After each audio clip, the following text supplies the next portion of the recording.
The Duke of Cambridge was clear from the start he did not want aides to say anything about the other households after he saw reports when his parents Prince Charles and Princess Diana split, according to a source.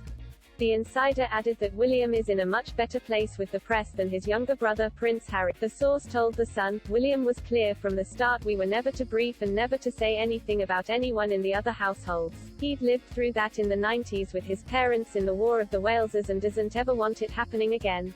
H is in a much better place, with the press, than his brother, and the things that would bother him don't. Harry will hopefully get there too. There was a real hope that Harry would be able to bury his demons, and William did try to help him. But it didn't work."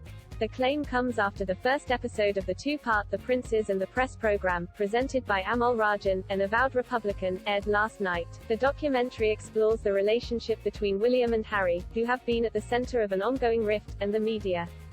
The program includes suggestions of royal sources briefing journalists behind the scenes. However, the royal households have taken the rare step of issuing a joint statement criticizing the BBC over the documentary. Buckingham Palace, Clarence House and Kensington Palace hit out at the broadcaster for giving credibility to overblown and unfounded claims.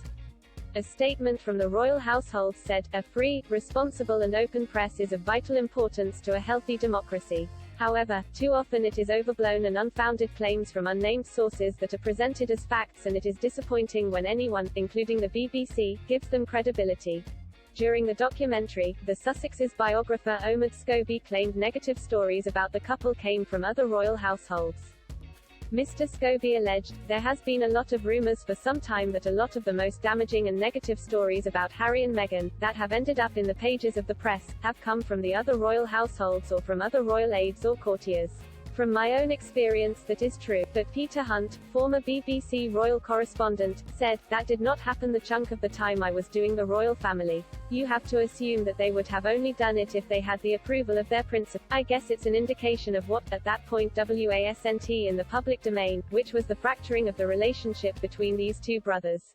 The row comes after William blasted the BBC earlier this year over Martin Bashir's Panorama interview with Diana.